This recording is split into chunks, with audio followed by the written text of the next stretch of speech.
Welcome, everybody, to the Two Guys in the Cooler show. We're taking another break from the kitchen, and we're talking to the man that is behind the sharpening system that is taking America and quite possibly the world by storm. We've got Clay Allison on the telephone. Clay, thanks for talking to us today. Oh, Eric, thanks so much for having me. Man, I appreciate the time. And you know what? Let's just kind of jump right into it because I got onto your website. I was doing a little bit of research. And, if anybody goes to Google, your name's all over it. And you're a fairly young company, 2007. What's that, 11 years? Yep, just 11 years. All right. So according to your website, you're out there elk hunting. You got three or four knives. You're sharpening and you're thinking to yourself, there's got to be a better way. And such the Wicked Edge was born. And can you fill in the blanks for me a little bit? Yeah, you bet. So when I started outfitting, I didn't know much about knife sharpening. In fact, I knew kind of nothing about knife sharpening, and I wasn't any good at it. So I had an little electric knife sharpener, and I thought, hey, this is pretty cool. This gives me decent results, and I had no idea, that was the beginning of something for me, and I had no idea that the results I was getting then were not any good. But from what I had been used to, they seemed all right. But I was at that place where we really did have to take four knives into the field with us every time we went out on a hunt, because through the process of field dressing an elk, which there's a lot of they're just tough on knives. You dull a knife and then you have to pull out another one and work until that one was dull, or you could bring like a little infield sharpener. But most of the way those work is they're really good for just a few strokes, and then you got to touch up the blade again. So we went the route of bringing a bunch of knives, and then one day I got turned on to a guided knife sharpening system, and I loved it. I mean, it was just amazing. It was like a revelation, and I went from needing four knives to one knife, and the level of sharpness I realized I had never understood that knives could be that much sharper. And so I was thrilled, and I bought one of those kits for every one of my guides and for all of my family, and I had a great love affair with that system for a bunch of years. But I started running into a problem, which is that while I could put a fantastic edge on the knife, it would take some time. And so a lot of times when I would come back to touch up my knife after using it, I'd find myself spending a whole other hour kind of recreating the edge again. And it got kind of frustrating. And we were in a position too on this beautiful ranch we're outfitted to be really successful. There were just a lot of elk, and we did really well there. So we might be in a situation sometimes where, opening day of rifle season, we might be out there till dark, with 8 or 9 elk down, and then it's midnight by the time we're done with dinner and getting ready to go to bed, and we got to get up at 4:30 again to go do it again. And I really just didn't want to spend another hour recreating my edge. So I just got to kind of pondering that and trying to figure out what was going on with it. And that's kind of where the basic idea for the Wicked Edge came from, was solving the problems that were leading me to that situation of having to rebuild my edge. And it mostly had to do with the robustness of the design and the amount of play in the systems, but also in the ability to precisely index the blade in relation to the stones. And I guess what I mean by that is in most of the guided sharpeners out there, one big shortcoming is you don't have a way of reliably putting your knife back in the same way every time and having it be in the same relationship to the stones. So, and there's just a whole bunch of factors that can contribute to that. So when I was able to solve that with my first prototype, I realized that, this was kind of a game changer for me, because it took a touch-up that might take as long as an hour down to something that could be under a minute. And Wow. So that was kind of the birth of the Wicked Edge. And so one of the big things that I don't know if a lot of people talk about with our system, but it's one of my favorite features, is just the repeatability. And I'm 100% confident that if I use a knife that I've sharpened on the Wicked Edge and I go dull it and I put it back in the machine, just a couple strokes will restore it to crazy sharp again. And I just love that about it. Well, and I've noticed that a lot of the guided sharpening systems, not only is is there a lot of play in the system itself, but there is an extraordinary amount of technique necessary in order to get it back to that edge. And quite possibly, if you don't do it right, you're not gonna get the same repeatability. And it takes, the learning curve is, for some people quite large. So what you're saying is none of that is a problem. Yeah, absolutely. And then sort of an unintended positive consequence of that I didn't realize at the time was how gentle that becomes on your knife too. So, in your first go around sharpening a knife on our sharpener, you might need to rebuild your bevels and get them to the right angles and get them to meet at at an apex and all that. So you're going to take a little bit of metal in that process, that very first sharpening.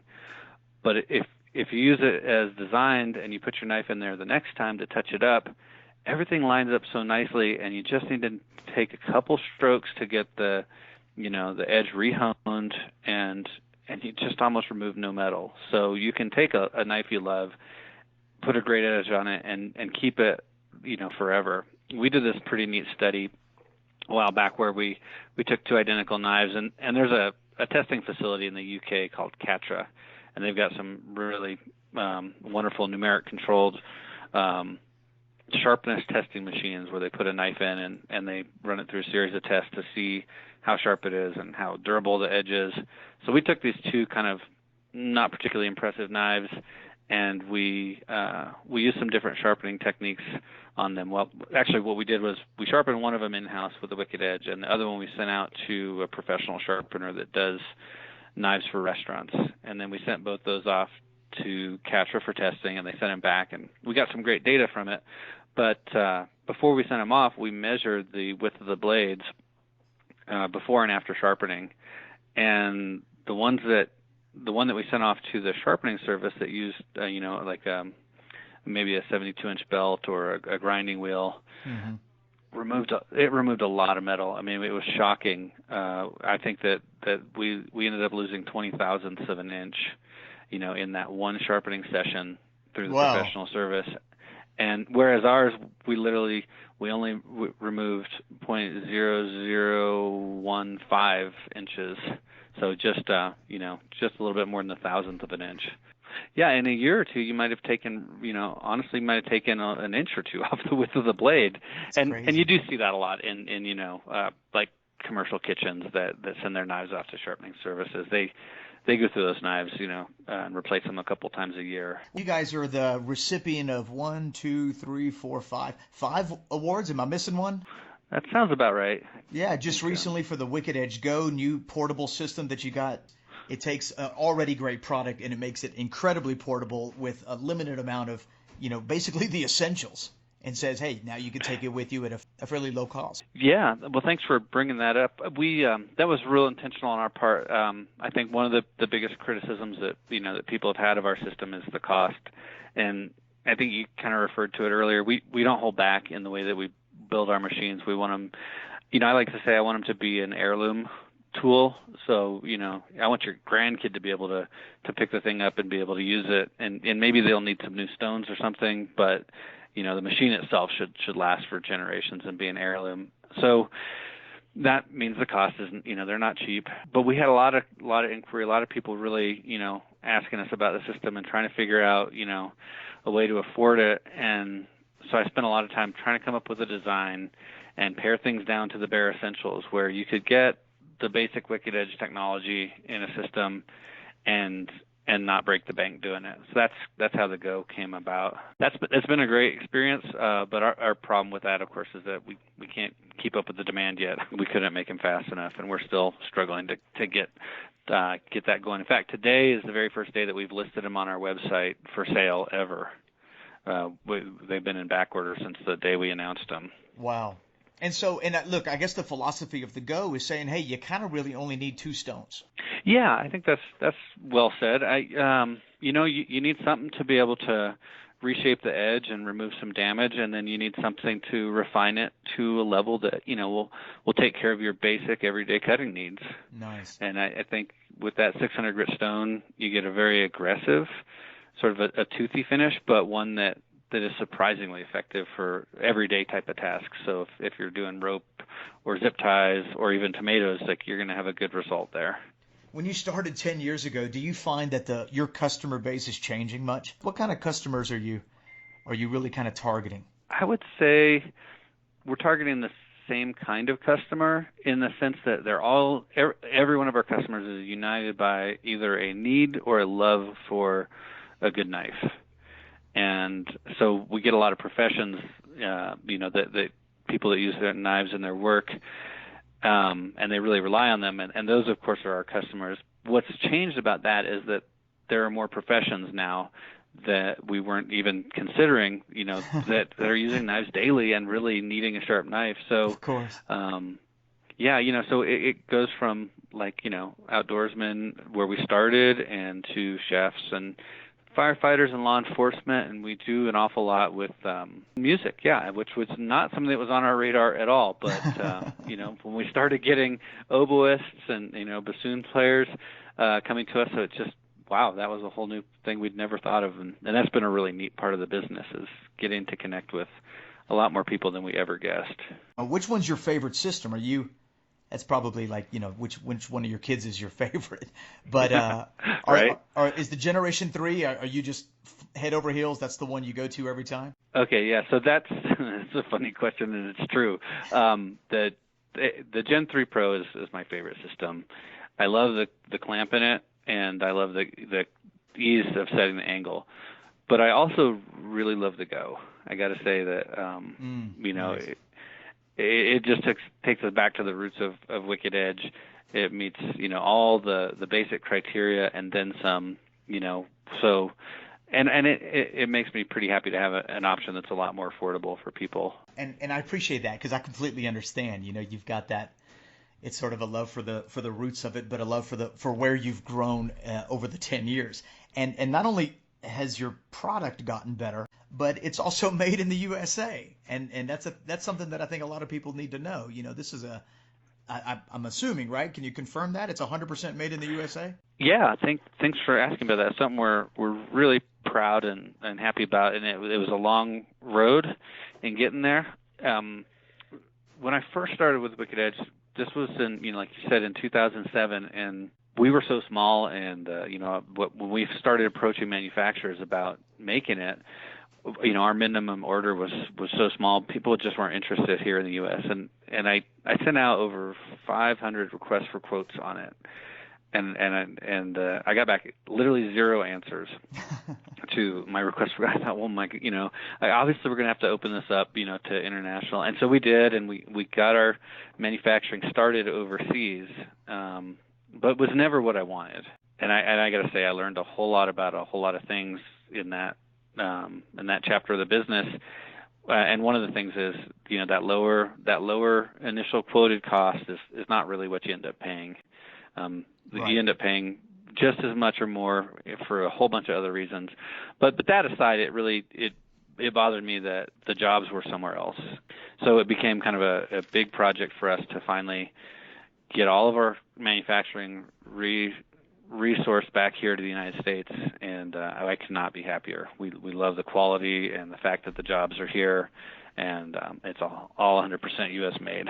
It's nice to see that a company's willing to do what it takes in order to have their product locally made, and I think that says a lot about what you represent.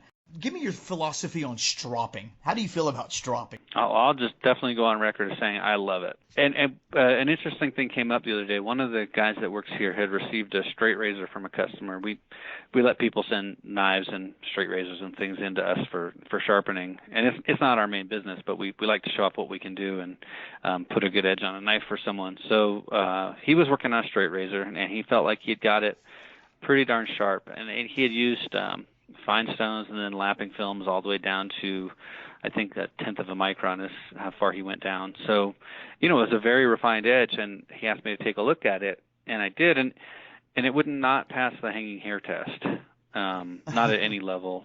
So, I had the knife chucked up in the clamp, and I tested it a bunch of times, and it would not cut a hair just in that hanging hair style. And so I threw some strops on, and I did about 15, 20 strokes, and it instantly passed the hanging hair test. Wow.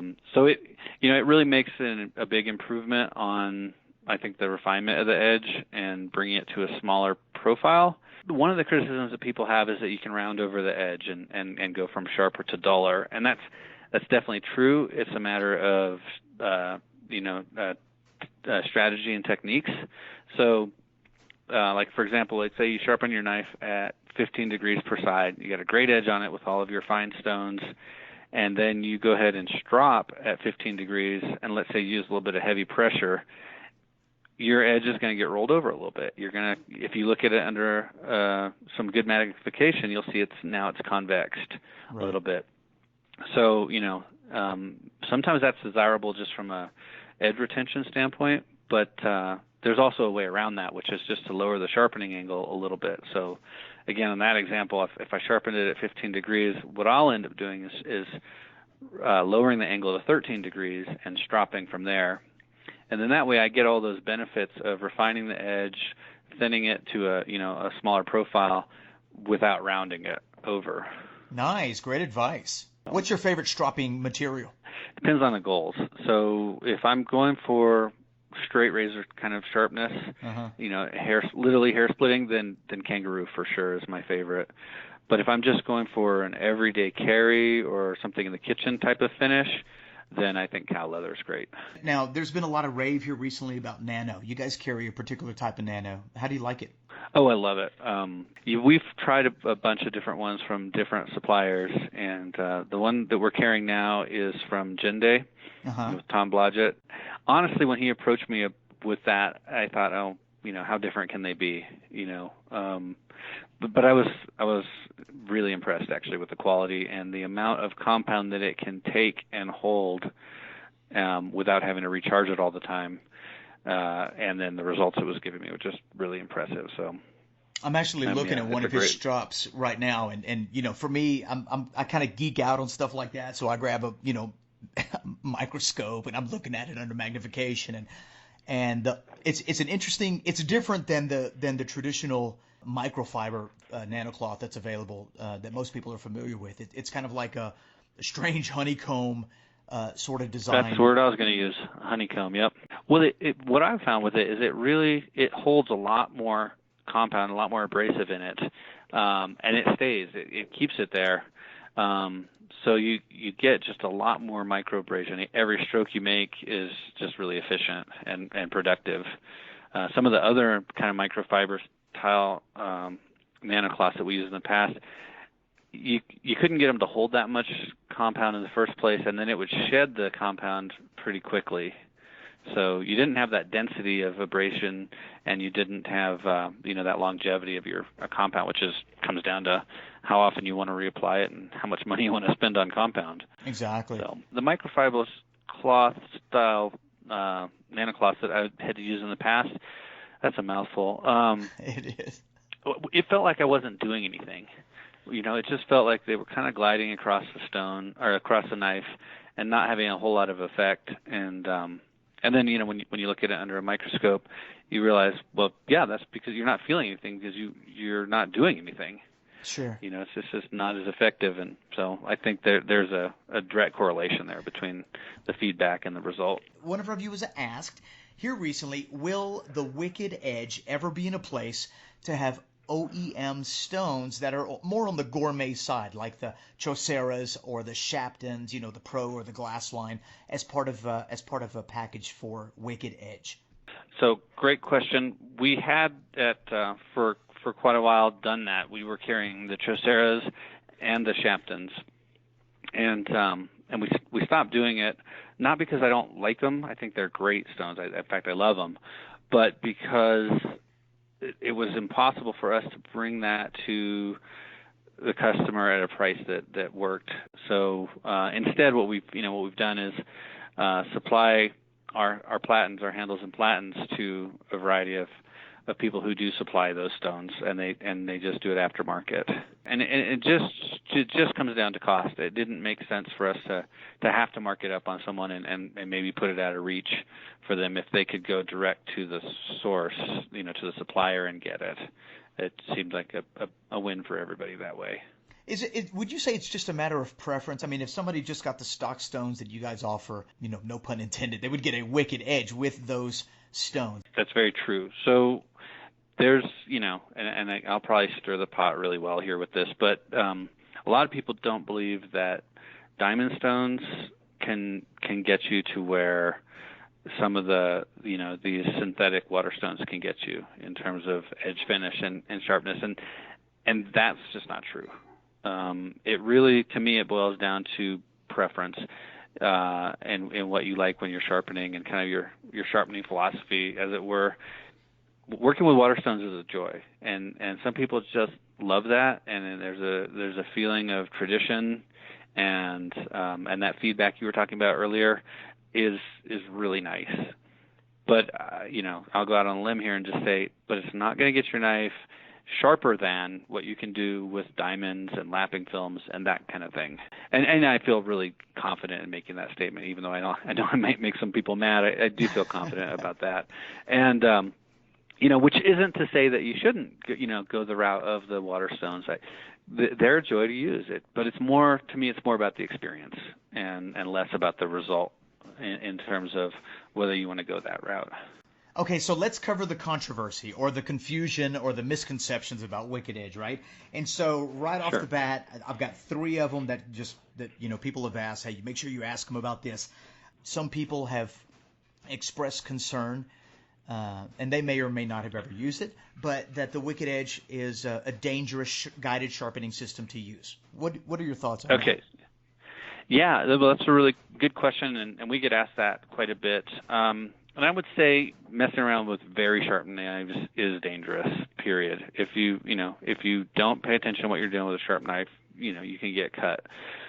Specifically with our machine, I think what people worry about is that the blade is clamped and it's facing edge up.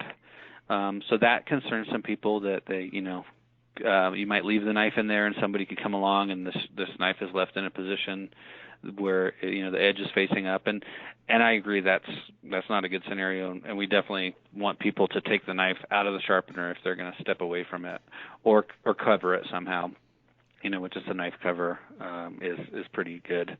And then the other thing that people worry about is when you're sharpening, are your fingers safe, in that motion? And like sharpening of any kind, if you're not really watching what you're doing, sure, you could cut yourself. If you're paying attention to what you're doing and you actually look closely, your hands are pretty far away from the edge at all times. We have a product, they're called a safety shield, and they're just polycarbonate shields that go on over your platens, and they go in between your hand and the blade, and they're see-through, so you can still see what you're doing, but then you're definitely 100% protected at that point. So if safety is a concern, we've got something to address it. Next question, next misconception, that the Wicked Edge cannot sharpen a 10-inch chef knife. What do you say about that? Can it sharpen a 10-inch chef's knife? Yeah, absolutely. So even we've got a variety of systems that have different lengths of guide rods, but even our shortest guide rods at 8 inches easily allow you to sharpen something that is up to 16 or 17 inches long. I did a video way back, it's probably still up on YouTube, of sharpening a machete, sort of first generation sharpener, and it was no problem. So 10-inch knives are no trouble at all with any of our systems. So the Wicked Edge is not exclusively for the folded knife category, for the folded knife group. Oh, definitely not. Definitely not. No, it does really well on kitchen knives. One of the concerns that I've heard is that if I'm on the left-hand side of the, if I'm trying to do let's say a 15 degree or 16 degree on the left side of the bevel, is it going to be a 15 or 16 degree on the right side of the bevel? Right. So the short answer is it's not going to be different. The longer answer is it depends. But really, I'm kind of joking when I say that. The design of the most of our sharpeners that have a fixed vice jaw, where one side of the jaw is fixed, all of those are designed around sort of an average blade thickness of 1/8 of an inch. And so if you're outside of that 1/8 of an inch, either narrower or wider, then yes, you'll get a slight difference in angle. But the caveat there is that you'd need to be a pretty significant amount for it to even register on a measuring device. And so that said, like if you put in a knife that's a full 1/4 inch thick, which, there's plenty of bushcrafting knives and outdoor knives that are, then you would want to adjust your angle on the movable side of the jaw 1 degree wider. And you'd need to compensate for that. So that's in all of our systems that have the fixed vice jaw. And then the ones that have the floating jaws, like all of the Gen 3 jaws and the systems built around those, that's not a factor at all. Nice. Because, both sides it's self-centering, and it just keeps the blade centered. Nice. I wanted to say thank you. I appreciate your time. Awesome. Well, hey, thank you so much for calling and giving us the opportunity to chat. And, good luck. There you have it. That was Clay Allison with the Wicked Edge. And if you want to learn more about his precision knife sharpeners, go to wickededgeusa.com. I'm going to have a link in the description box below, and there it'll take you directly to the website. You can always give them a call, and I'm sure there's going to be someone there that's going to be eager and ready to answer your questions. Thanks a lot, Clay. And at the end of this, we can definitively sum up that the Wicked Edge is for men, women, chefs, hunters, musicians, woodworkers, you name it. If you have a love for the edge, a need for a sharp knife, then you might want to consider the Wicked Edge Precision Knife Sharpener. Thanks a lot, Clay, and guys, stay tuned. We'll see you in the kitchen.